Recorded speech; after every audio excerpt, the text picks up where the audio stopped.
Assalamualaikum warahmatullahi wabarakatuh. Selamat datang di kelas Akuntansi Keuangan Menengah 2. Perkenalkan, saya Jayanti Mandasari, dosen pengampu mata kuliah ini yang akan mengajarkan mata kuliah AKM 2 selama 1 semester ke depan. Untuk perlu diketahui bahwa AKM 2 ini merupakan lanjutan dari mata kuliah sebelumnya, yaitu AKM 1. Nah, ini merupakan buku referensi yang bisa kalian gunakan sebagai referensi dalam mata kuliah ini, yaitu pengarangnya Dwi Martani, Akuntansi Keuangan Menengah berbasis PSAK, edisi buku 2.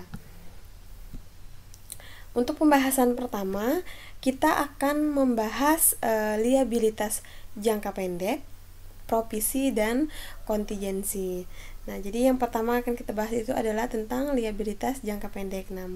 Apa itu liabilitas? Nah, liabilitas itu sama dengan hutang ya. Yang mana hutang entitas masa kini yang timbul dari peristiwa masa lalu. Jadi kalau hutang itu timbul ketika kita sudah melakukan transaksi sebelumnya. Masa lalu itu maksudnya apa? Misalkan anggap saja kita berhutang hari ini. Otomatis pada proses pembayarannya itu adalah di masa yang akan datang. Jadi ini maksud dari peristiwa masa lalu itu ya. Nah, kemudian penyelesaiannya itu diharapkan mengakibatkan arus keluar dari sumber daya entitas yang mengandung manfaat ekonomi. Nah, kemudian ini PSAK 1 revisi 2009 menjelaskan bahwa klasifikasi liabilitas jangka pendek itu ada 4 kriteria. Yang paling menonjol itu adalah kita bisa melihat bahwa liabilitas tersebut itu jatuh temponya dalam jangka waktu 12 bulan setelah periode pelaporan, atau bisa dikatakan juga periodenya, jangka waktunya itu adalah paling lama 12 bulan atau kurang dari 12 bulan. Kemudian selanjutnya ini merupakan jenis dari liabilitas jangka pendek. Ini ada 10 ya. Ada utang dagang, kemudian utang bank, terus ada wesel bayar, utang pajak.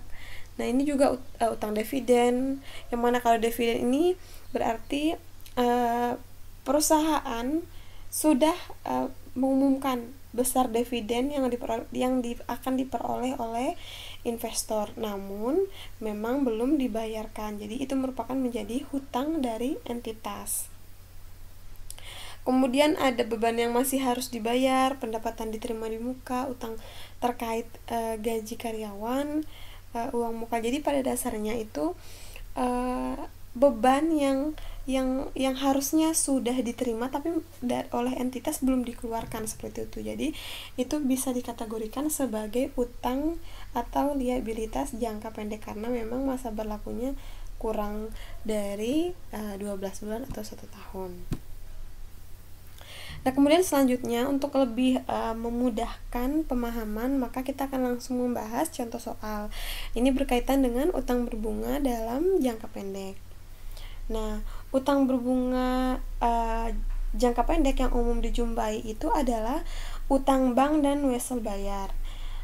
Utang bank lebih sering dijumpai di dalam laporan keuangan entitas dibandingkan dengan wesel bayar. Kemudian utang bank jangka pendek juga itu merupakan utang suatu entitas kepada bank dengan jangka waktu 1 tahun atau kurang. Dan utang bank jangka pendek itu biasanya berbunga. Nah, kemudian kita perhatikan ini adalah contoh dari utang bank jangka pendek. Di sini ada entitas PT Merapi pada tanggal 1 November 2015 menarik dari Bank Buana utang sebesar 200 juta rupiah dengan bunga sebesar 15% dan jangka waktunya 150 hari. Nah, kalau 150 hari berarti anggap saja 150 dibagi dengan 5, maka dibagi dengan 30. Jadi kurang lebih jangka waktunya itu adalah 5 bulan. Kalau 5 bulan berarti dari November, Desember, Januari, Februari, Maret. Kemungkinan jatuh temponya itu adalah di bulan Maret. Nah, kemudian tidak ada provisi yang dikenakan oleh bank atas utang ini. Pokok dan bunga akan dibayarkan pada saat jatuh tempo. Di sini tidak ditentukan ya jatuh temponya. Jadi, kita yang menghitung sendiri bisa dilihat dari jangka waktu 150 hari itu. Dibagikan saja dengan 30 hari, maka hasilnya itu 5.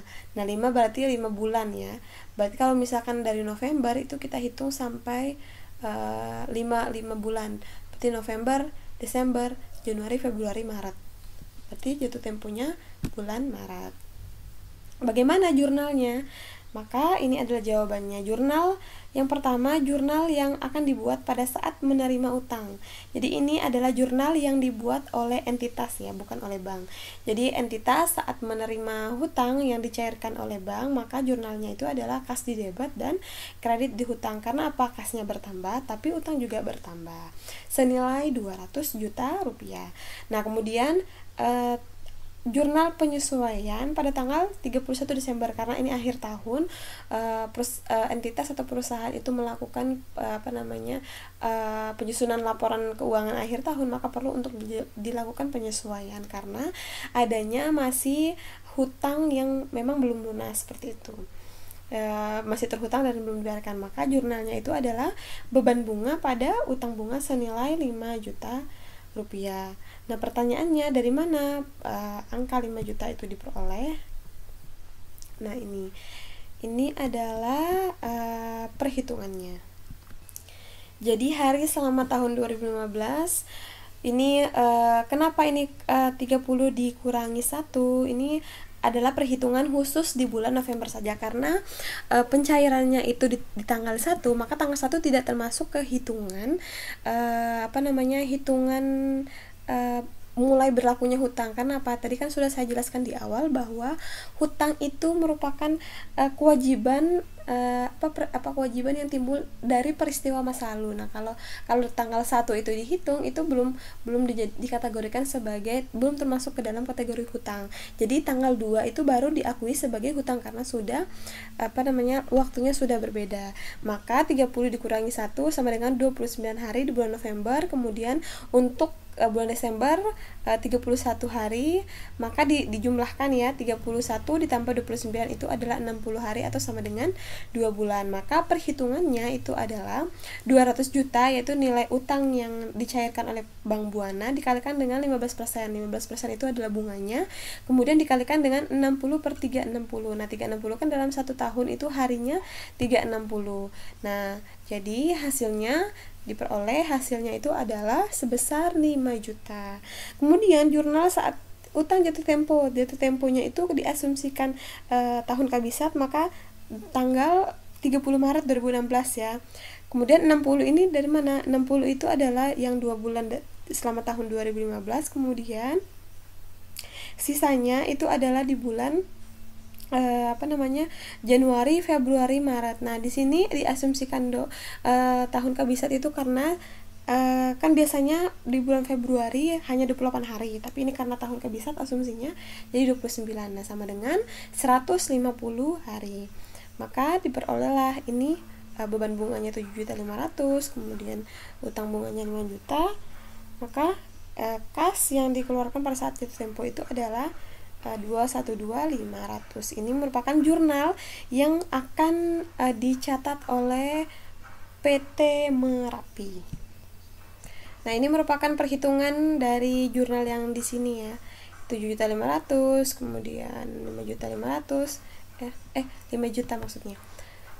Jadi ini mungkin kalian nanti bisa mencoba, maksudnya dihitung lagi apakah benar. Jadi apakah benar perhitungannya, jadi kalian bisa mencoba ya di rumah seperti itu. Jadi untuk hari ini mungkin sekian materinya, kita lanjut lagi minggu depan.